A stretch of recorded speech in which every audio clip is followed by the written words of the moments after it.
Hello, everyone. So we are going to look at the satire.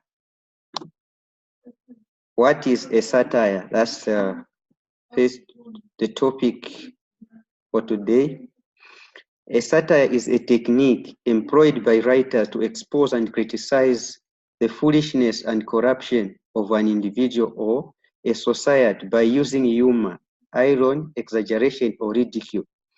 In literature today, satire refers to a technique of criticizing societal vices through ridicule with a view to aging correction. It intends to improve humanity by criticizing its foolishness.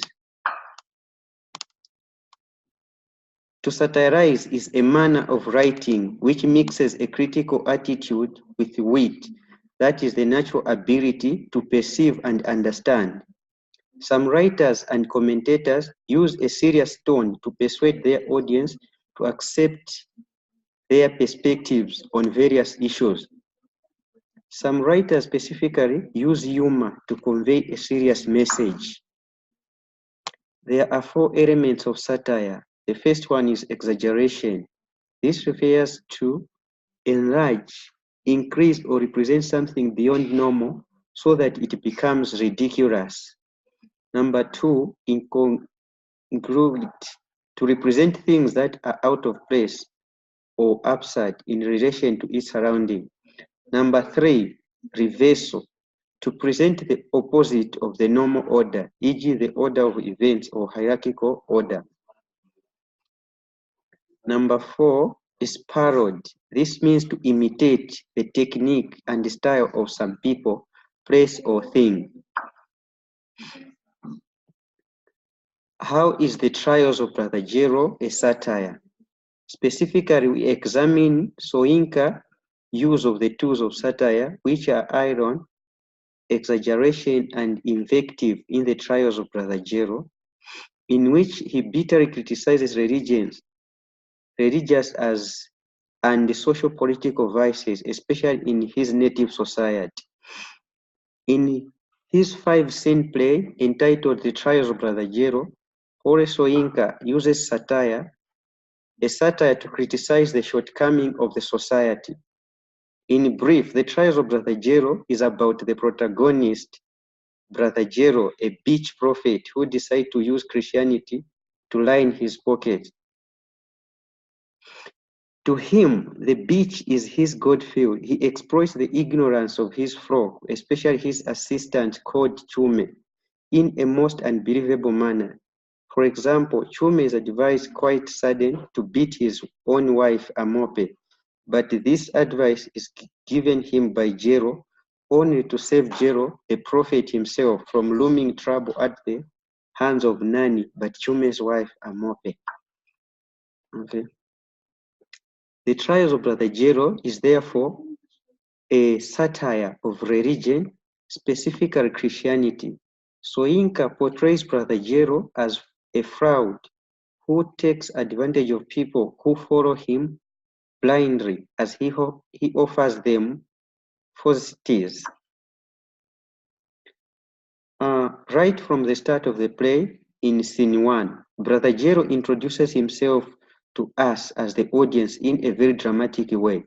As the scene starts like this, the stage is completely dark. A spotlight reveals the prophet, a heavy but neatly bearded man. His hair is thick and high, but well combed, unlike that of most prophets. Suave is the word for him. He carries a canvas pouch and a divine rod. He speaks direct and with his accustomed loftiness to the audience. In a derogatory self-introduction, Soyinka reveals to the audience the true nature of this man of God through this man's own words and commentary on his own action. He turns out to be the very opposite of what he is supposed to be. Jero claims to be a prophet by birth and by inclination. To him, the ministry is only a trade. It is just a means to fill his stomach and acquire property, and he will stop at nothing to protect his own selfish interest. even if this means hating others. When Jero says, I was born a natural prophet and I grew to love the trade, the word trade becomes ambiguous. We don't know whether trade refers to the prophethood ordinarily or it refers to a profit-making business where the accent is on money conscious. We realize that Jero takes his prophetic job as trade, meaning a profit-oriented venture, and therefore we understand Jero's idea of being a prophet as money siphoning activity. This idea of the man of God as a money-making